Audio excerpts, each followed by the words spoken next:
Today we are staring down the barrel of a true strategic nightmare. Mm. It's one of those things that sounds like it's straight out of a bad sci-fi movie.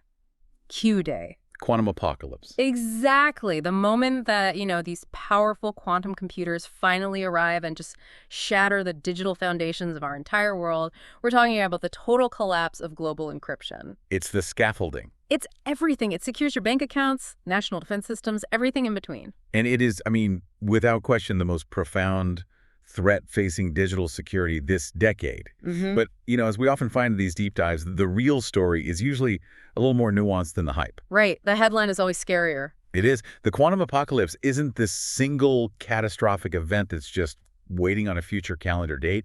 Our sources are all confirming that the risk, it isn't coming. It's already here. And that's really the core of our mission today. We want to move beyond the fear, beyond the hype. Yeah. We need to look at the actual physics, the algorithms, the real timelines, and most importantly, the strategic vulnerability that is already baked into the system today. Yes. Because if you are responsible for any kind of data that needs to stay secret for, say, 5, 10, maybe 20 years, well, your clock is already running down. The threat is immediate. Precisely. Because the existential threat, the thing that's driving the urgency right now, it isn't some future machine. It's the present-day strategy of the adversary. Okay. And this brings us right to the central concept that everyone needs to understand.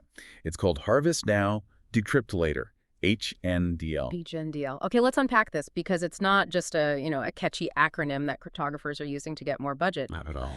This describes a real global, ongoing intelligence operation. We have advanced threat actors, we're talking primarily nation states, who are actively and systematically collecting vast, unimaginable amounts of encrypted data right now. They know they can't break it yet, but they are absolutely playing the long game, banking on the inevitable arrival of a scalable quantum computer. Think of HNDL as the ultimate exercise in espionage patience. The strategy is really simple, and it works in two distinct stages that are separated by time. Okay. Stage 1 is all about silent, stealthy collection. They are Wow. just vacuuming up everything. Every encrypted communication, every archived government record, every corporate trade secret, every single piece of intellectual property that's secured by our current classical algorithms. So RSA, ECC, all the stuff we use every day. All of it. Right now, that data is useless to them. It's just gibberish, Uh-huh. but they store it. They're essentially building a massive digital vault of the world's secrets. And stage 2 is the payoff. Stage 2 is the Decrypt Later phase. The moment the first quantum machine that's capable of running Shor's algorithm scales up, and that could be 5 years from now, it could be 15, we'll get into the timelines later, they simply retrieve that massive trove of data they've harvested. And break it all. And break the encryption en masse. So the payoff isn't some sudden breach next Tuesday. It's the systematic destruction of data secrecy, delayed by years, maybe even decades. The information they're stealing today becomes yesterday's secrets tomorrow. This means that. Wow. When we talk about quantum security, the key metric isn't the day the quantum computer gets built. No. It's the required longevity of the data itself. Absolutely. The sensitivity and the required lifespan of your data that defines your current level of exposure. Think about it. If you're sending a private message about what you want for dinner tonight, HNDL is completely irrelevant. Right, who cares? But imagine the data sets that absolutely must remain confidential for decades. We're talking about government defense secrets, classified diplomatic communications, long-term industrial IP, Like the designs for a new microchip or a proprietary pharmaceutical compound. And then there's personal data, things like highly sensitive healthcare records, genetic data, even birth records. That stuff needs to be protected for the entire lifespan of a person, sometimes 70, 80, 100 years. So if any of that data needs to stay secret for just a decade or more. It is already exposed to HNDL collection today. That information is being stolen right now, encrypted, and filed away for a future mass decryption event. That's the part that's truly terrifying. We tend to focus on protecting our current communications, the live data stream. But HNDL attacks the archives. It literally weaponizes the past against the future. But how do we know this isn't just, speculation? Is there concrete evidence that the major players, the governments, recognize HNDL as the primary threat? Oh, absolutely. We can look directly at the mandates coming from major government bodies and standardization institutes. They are not vague about this at all. The U.S. National Institute of Standards and Technology, NIST. The ones in charge of crypto standards. Exactly. NIST is explicit. They cite HNDL as, and I'm quoting here, one of the main reasons why the transition to post-quantum cryptography is urgent. So that's an official acknowledgement. It's a direct acknowledgement that threat actors are actively engaged in this stealthy collection right now, while our classical algorithms are still in place. And it goes beyond NIST, right? I remember seeing the National Security Memorandum, NSM-8. NSM-8, which was issued back in January of 2022, was a crystal-clear governmental response to the HNDL threat. It mandated that all U.S. government agencies had to develop specific, actionable plans to migrate to quantum-secure encryption. You don't do that for a hypothetical threat. You don't issue a high-level presidential memorandum that requires a multi-billion-dollar migration effort unless the threat is confirmed, active, and immediate. It essentially said, stop encrypting our nation's secrets with vulnerable algorithms, effective immediately, because we know those secrets will soon be readable. So, okay, if adversaries are already collecting this data, then this whole idea of Q-Day, the day the decryption happens, it's really misconstrued in the popular imagination. Completely. It's not the day the world instantly collapses into chaos. That's right. The term quantum apocalypse is, let's say it really exaggerates the drama. Q-Day is best thought of as a capability milestone. A milestone. It's just the point in time when the quantum computing hardware and the error correction techniques finally mature enough to reliably run the attack algorithms, specifically Shor's, against commercially relevant key sizes. So the actual damage, the mass data compromise, that begins after the milestone is hit. Yes, but the risk exposure began the moment adversaries started collecting the data, which could have been 5, even 10 years ago. So the real failure point isn't that we didn't upgrade fast enough after Q-Day arrives. No. The failure point is that we didn't secure the data before the collectors started archiving it. That is the critical strategic insight. If you have secrets that need 20 years of confidentiality, and Q-Day happens in 15 years, those secrets are already gone. They're compromised. And this shifts the entire focus away from a purely technological race to what is now a logistical race. We need a strategic migration to PQC now to ensure that when that capability milestone finally arrives, the archived data they've collected is already secured by future-proof algorithms. It makes the transition itself the most urgent challenge. It is. The transition requires a logistical effort that spanned years, and we're already behind. Okay, so knowing that the strategic threat is HNDL, let's look at the actual mechanisms of destruction. When that quantum computer finally arrives, what are the weapons it's going to use? We always hear two names that dominate this conversation, Shor's and Grover's. Right. And these two quantum algorithms, they pose fundamentally different threats because they're designed to target different types of mathematical problems. Okay. Modern cryptography is really built on two pillars. You have structured problems, which are the basis of all our public key crypto, and you have unstructured problems, which are the basis of symmetric crypto. And Shor's and Grover's each attack one of those pillars. Exactly. Shor's algorithm attacks the structured problems, and it provides an exponential speedup, it's truly catastrophic. Grover's algorithm attacks the unstructured problems, and it offers a quadratic speedup. That's serious. It requires us to upgrade, but isn't quite as, immediately fatal. Let's start with the big one then, the one that keeps every cryptographer on the planet up at night, Shor's algorithm.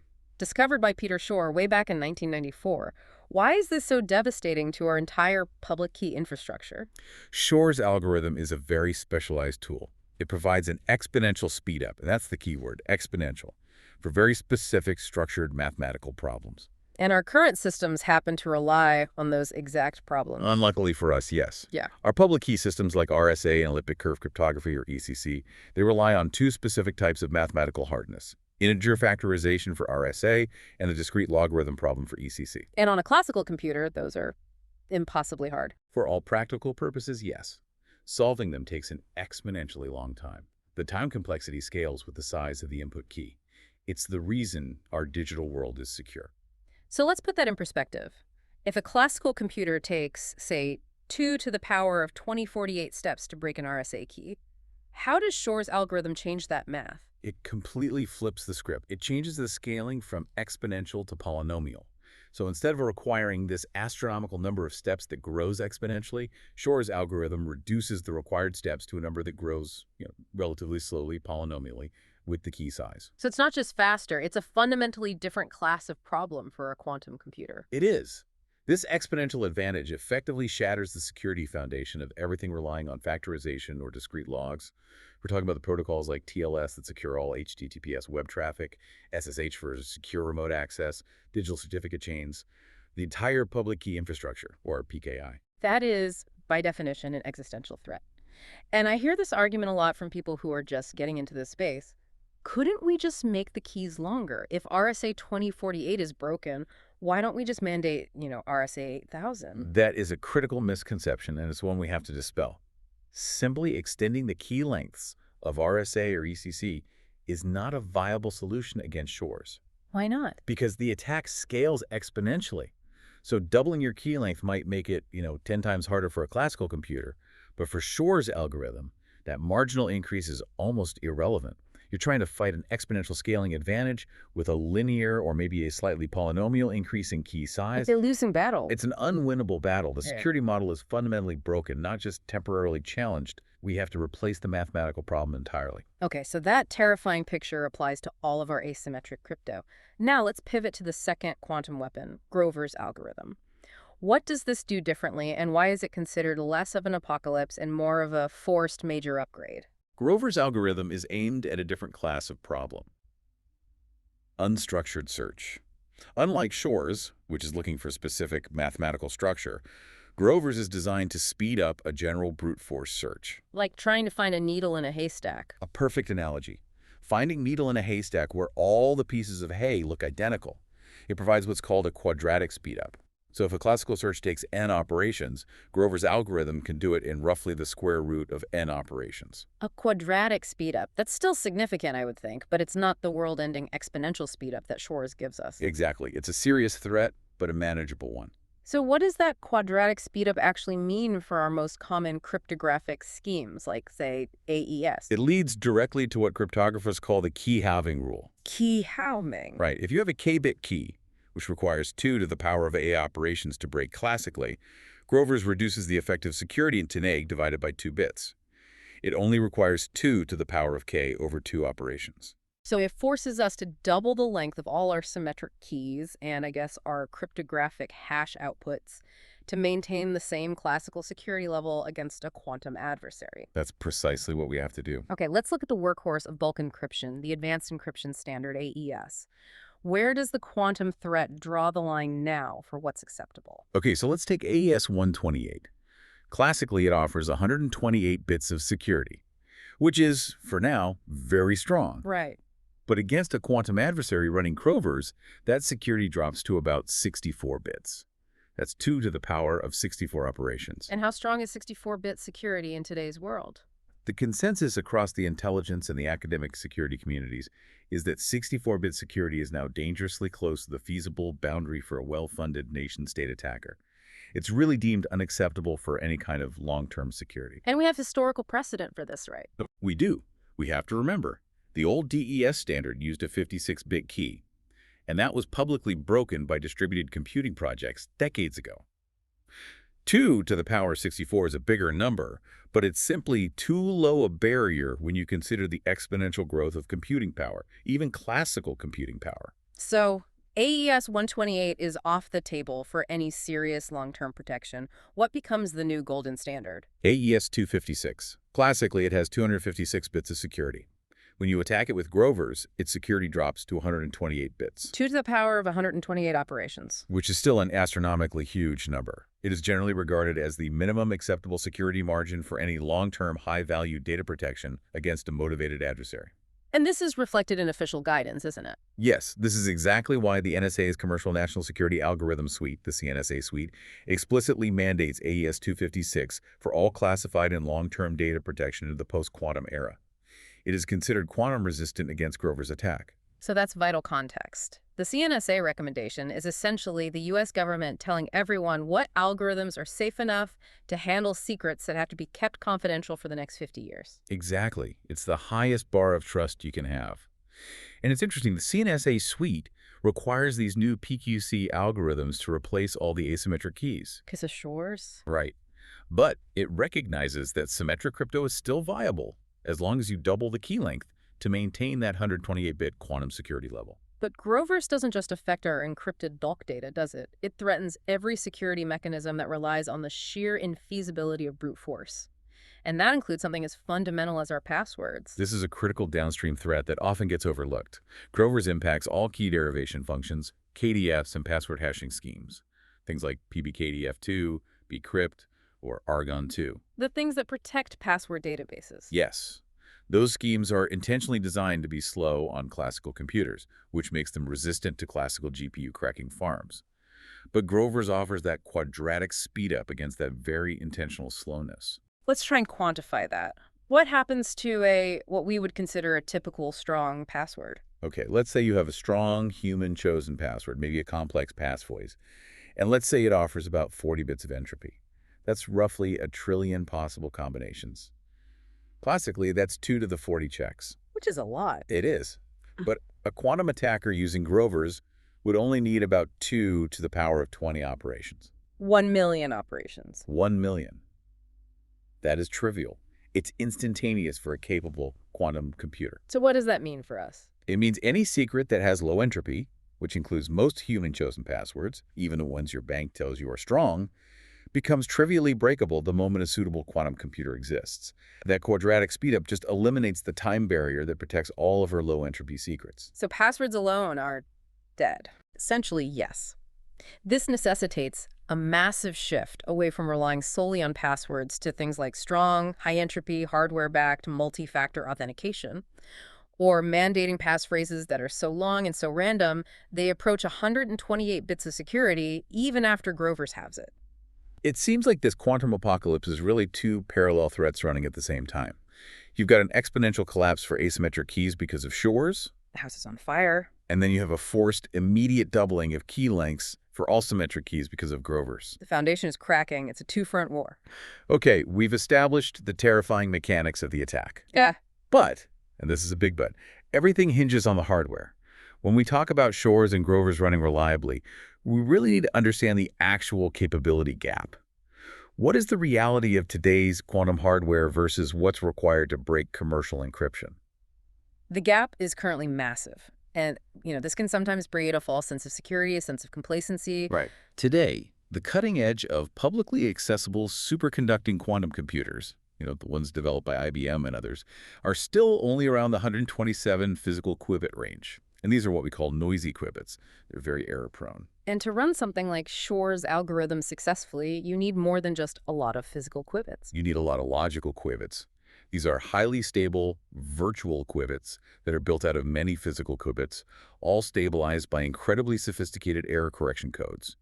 And we are very far from having large numbers of those. Let's dig into the hard numbers that researchers have calculated. What would it take to break real-world encryption? Let's say the ECC curves that protect things like the Bitcoin network. These calculations are the true benchmark. Researchers have done the math on the resource requirements to break 256-bit elliptic curve encryption, ECC, using our current best-known error correction methods. And what did they find? To break that level of ECC encryption within let's say, an ambitious time frame of just 1 hour, you would require a staggering 317 million physical qubits. 317 million. Million. Now, if we give the attacker a more relaxed time frame, say breaking the encryption within 1 full day of continuous operation, the requirement drops significantly. But it's still a monumental 13 million physical qubits. So, okay, we're comparing the 127 physical qubits we have today to a requirement of 13 million physical qubits in the near future. I mean, that makes the Q-Day milestone sound reassuringly distant, maybe a decade or more away. It does, if you only look at traditional hardware scaling curves. However, the goalpost for Q-Day is moving closer, not just because of hardware increases, but because of algorithmic improvements. And this is where the narrative becomes much more urgent. Recent research, most notably from the team at Google Quantum AI, has been focusing on optimizing Shor's algorithm to use fewer, albeit noisy, qubits. What was the key finding of that research when it came to, say, RSA 2048? They estimated that factoring a massive RSA 2048 key could require fewer than 1 million noisy qubits. 1 million. That's a huge reduction from 13 million. It's an order of magnitude reduction from previous, more pessimistic estimates. This research indicates that while the total number of required qubits is dropping, the performance requirements, So the speed and reliability of those qubits are increasing dramatically. And what's the big caveat with that fewer than 1 million figure? The caveat is crucial. That estimate requires a quantum computer that is capable of sustaining 5 full days of continuous operation with extremely fast gate speeds and ultra-low error rates. This is performance that is well beyond what any of today's systems can do. But the implication is clear. The implication is that the barrier to entry is shrinking. If research continues to optimize the algorithms faster than we anticipated, the timeline for Q-Day could accelerate, even if the physical qubit scaling remains slow. This also brings up a really fascinating strategic constraint that often gets glossed over in all the panic, and that's the energy requirement. The energy cost is perhaps the biggest practical check on the whole Q-Day scenario. I mean, running a large-scale, fault-tolerant quantum computer, especially one that's capable of breaking a key in a matter of hours, demands an immense amount of power. How much are we talking about? Some researchers have posited that the power required to run the necessary error correction and the cryogenic cooling could be just staggering, potentially requiring an intelligence service to expend somewhere between 1% and 5% of the world's entire energy production for 1 hour, just to break a single high-value key. Wow, that puts a strategic limit on the HNDL threat, doesn't it? If breaking a single key costs that much energy, attackers are not going to be breaking every stored document. They'll have to be highly selective. Absolutely. The economic and the infrastructure cost means that quantum computing won't necessarily be a universal decryption key that's used to break every single stolen VPN session. The attackers would have to carefully prioritize their targets. So they would go after the crown jewels. The absolute crown jewels. The root PKI certificate of a rival nation, the master private key of a major cryptocurrency, or the most valuable piece of intellectual property they've ever stolen. This expense forces a highly strategic rather than a mass market attack model. So the threat is targeted, but the consequences of a targeted failure like a state PKI collapsing are systemically catastrophic. Precisely. So moving on to timelines, how can we possibly gauge when this breakthrough is imminent? We can't exactly rely on our adversaries to send out a press release. No, we have to look for the dress rehearsals. The value of predicting the first public, credible break of a real cryptographic scheme is immense because it will act as a global warning shot. The canary in the coal mine. The ultimate canary. And cryptographers and prediction markets are focusing on the break of a smaller, but still critical, ECC curve. It's called SEC-PP192K1. And why that specific curve? Well, SEC-92K1 requires significantly fewer logical qubits and gates to break compared to the major commercial curves, like RSA 2048 or the highly relevant SEC-P256K1, which is used by Bitcoin and Ethereum, or curve 25519 used by modern TLS. So cracking the 192K1 curve first would serve as a public proof of concept. Exactly. It would confirm the threat model, it would validate the hardware, and it would show the world that the error correction techniques are finally working as intended. Okay, so if the 192K1 curve is publicly broken, how much lead time do we have until the more economically relevant keys, like the ones securing Bitcoin, fall? This is the scary part. If the scaling of quantum capability is indeed exponential, then the lead time between breaking that smaller curve and breaking the 256K1 curve might be surprisingly short. Some estimates put it at less than 2 years. 2 years. It's not a lot of time. It's no time at all. That public break would confirm beyond any doubt that classical PKI cryptography has reached its end of life, and that any PQC migration should be complete or very nearly complete to prevent a total systemic collapse. It's the point of no return. We've established the immediate nature of the HNDL threat and the terrifying power of Shor's algorithm. Let's turn to the defense. The countermeasure is post-quantum cryptography, or PQC. So what exactly is PQC, and why do these algorithms, which run on our classical computers, resist quantum attacks? PQC is a suite of new algorithms designed specifically to replace the broken foundations of public key crypto.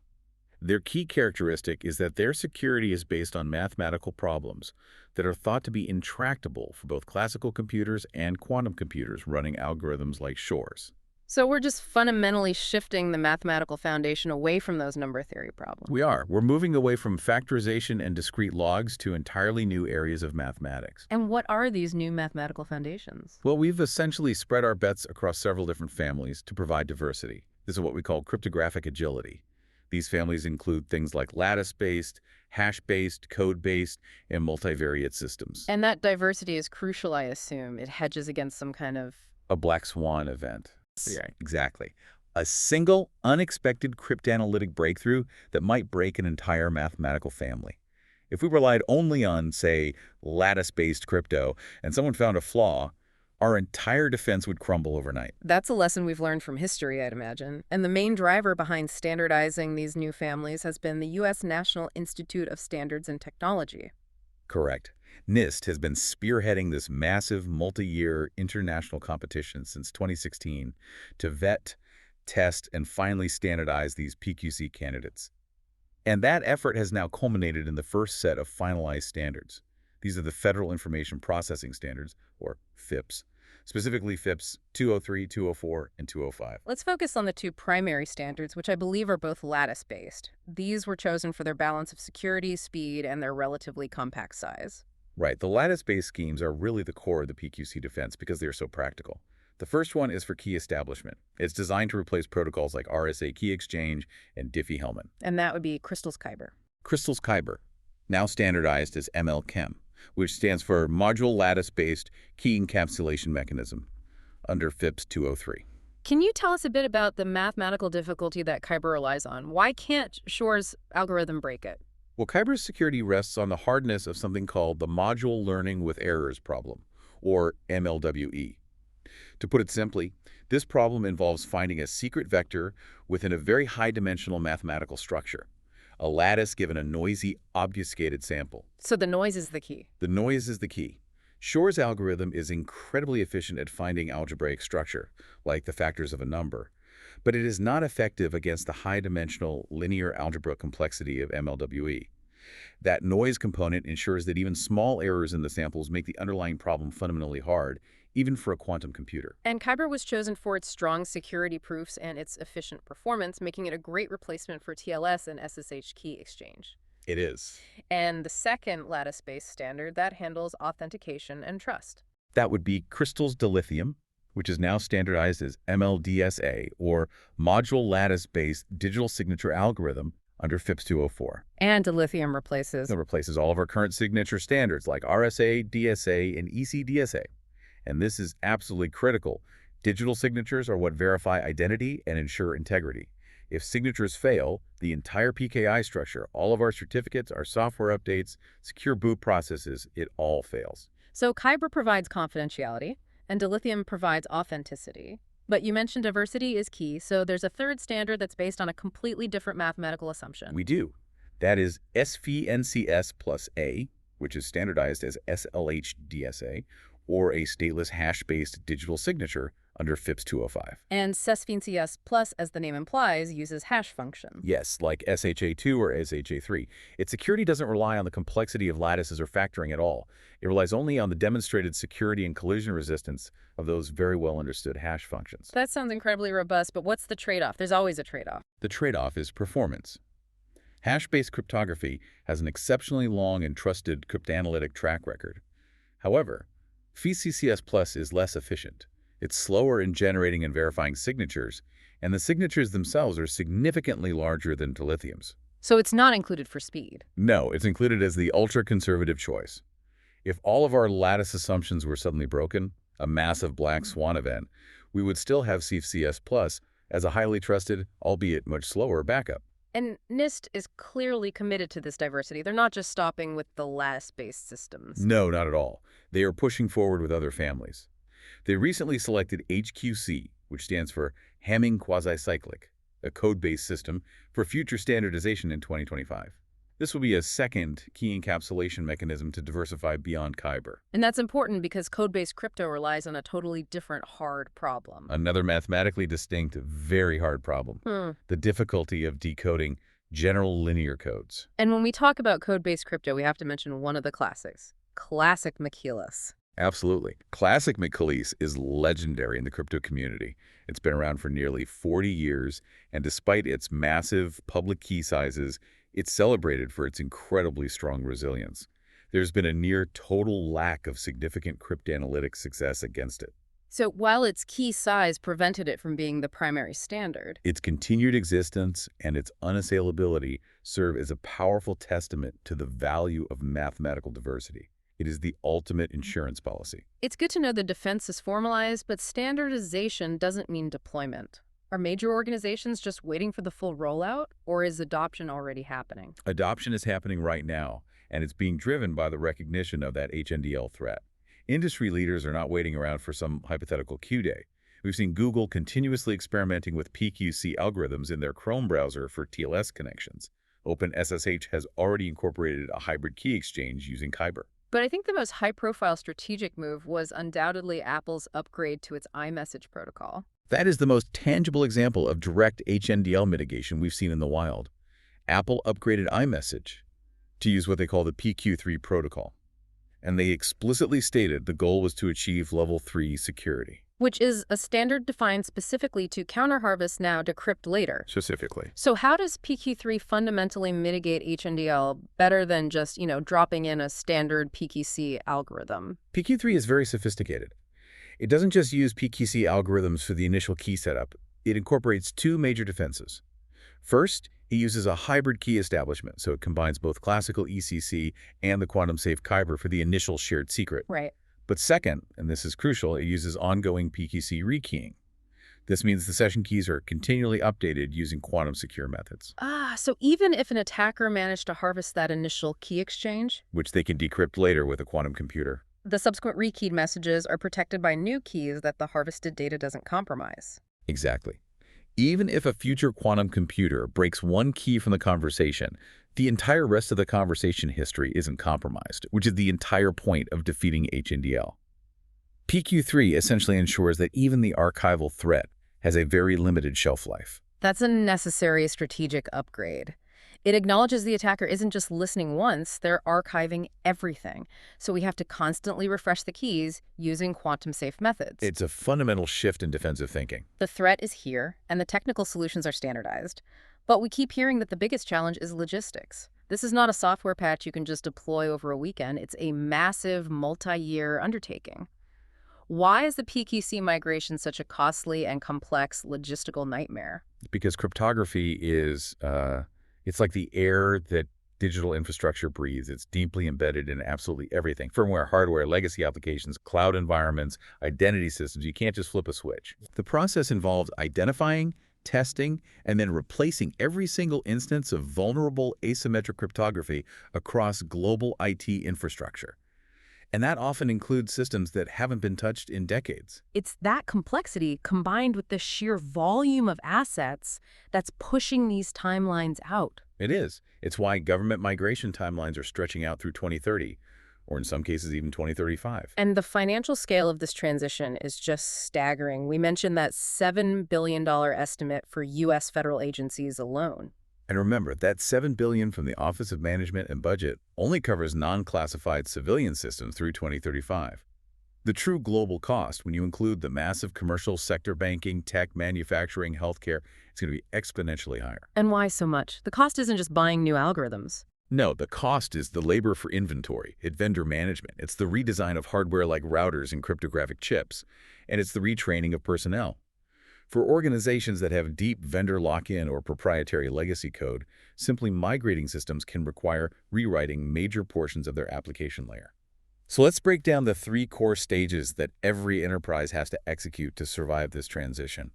It all starts with just finding all the places that cryptography is hiding. That's the first and, honestly, often the hardest stage. Cryptographic discovery and inventory. Most large organizations have absolutely no idea how many cryptographic keys or certificates they actually possess. They need total visibility into their quantum attack surface. Exactly. This means locating every single instance of a vulnerable algorithm across all their TLS endpoints, their VPNs, their PKI root certificates, the embedded firmware in all their IoT devices, and even hard-coded cryptographic calls buried in some software that was written 20 years ago. I imagine this phase is just full of shocking discoveries.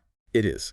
Organizations routinely find thousands of certificates they completely forgot existed that are used for some internal process that was never inventoried.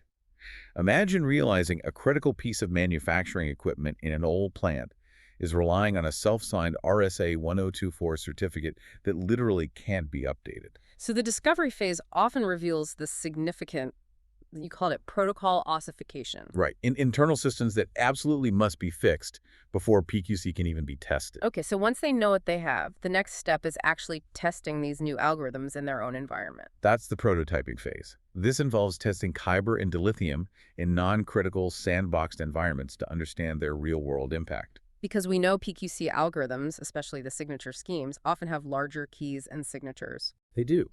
And this can significantly impact network throughput, it can increase latency, and it can potentially overwhelm small memory buffers in older devices. Testing is crucial to ensure that deploying quantum-resistant crypto doesn't inadvertently introduce new denial-of-service vulnerabilities or even catastrophic network failures. And the final, strategically vital stage is ensuring the organization can adapt quickly if it needs to. That is the mandate for agility and policy enforcement. Given that we don't have a 40-year track record for lattice-based crypto, unlike RSA or even classic Michaelis, we have to assume that Kyber or dilithium could eventually be broken. So crypto agility is the ability to swap things out.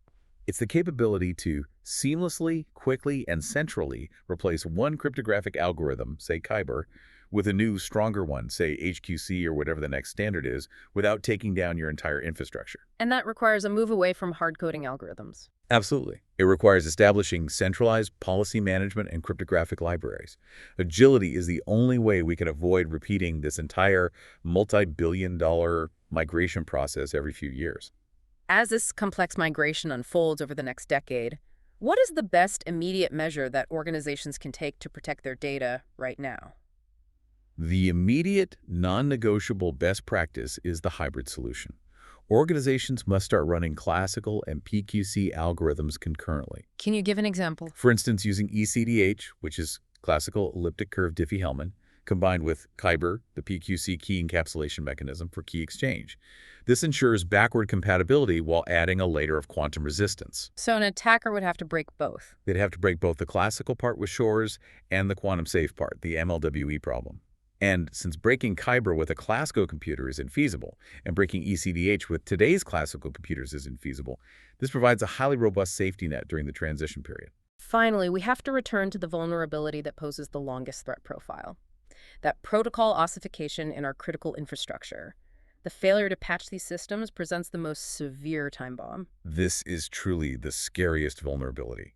It's where high sensitivity intersects with low crypto agility, and the deployment timelines are just impossibly long. We're talking about industrial control systems, IC-SCADA. For power grids, water treatment plants, manufacturing facilities, these systems rely on devices and protocols that were designed to last for decades. They often use low-power CPUs and have very limited memory buffers, making PQC upgrades difficult or, in some cases, completely impossible without ripping out the hardware. Can you give us a specific, maybe shocking example of that long-term vulnerability in our physical world? Sure, look at smart meters, the ones that manage energy distribution to our homes. The devices being designed and installed today might have a projected useful lifespan of 50 to 75 years. So they could still be in operation in the 2080s or 2100s. Exactly. And if the cryptographic signature or authentication mechanism embedded in those meters is quantum vulnerable, the entire system will be insecure for decades after Q-Day actually arrives. Replacing millions of these already installed devices is economically prohibitive unless there's a systematic failure. And SCADA systems, the ones that control physical processes, were often designed long before cybersecurity was a primary concern. Precisely. They are long-lived, often in remote locations, and they're incredibly difficult to update due to vendor restrictions or just the sheer risk of interrupting a critical physical operation. And if quantum attacks become feasible against them? The consequences are immediate and physical. Power outages, manipulation of water treatment systems, industrial sabotage. The integrity of the physical world itself becomes vulnerable to the quantum threat because of this inherent ossification, this inability to change deeply embedded protocols. The threat to critical infrastructure really forces us to think beyond just data theft. It becomes a matter of physical safety and national security. It makes this pre-Q-Day action not just about IT hygiene, but about protecting our basic utilities. It's fundamental. We've covered a massive amount of ground today. The strategic reality is that the threat, this harvest now, decrypt later, is already active. It's driven by adversaries who are playing the very long game. And the weapons are incredibly potent.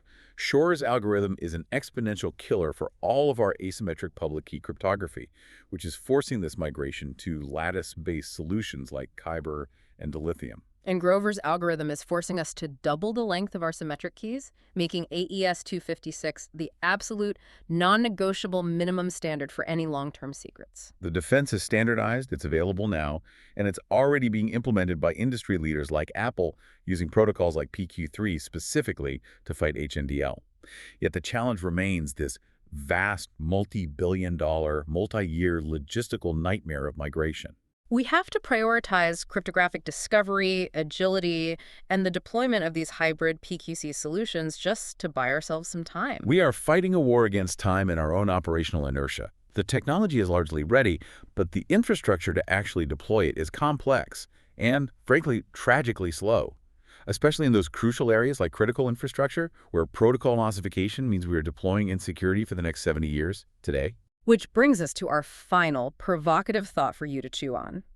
We know the sensitive data you encrypted 5 years ago has likely already been collected and is just sitting on a server, awaiting decryption in the next 5 to 15 years.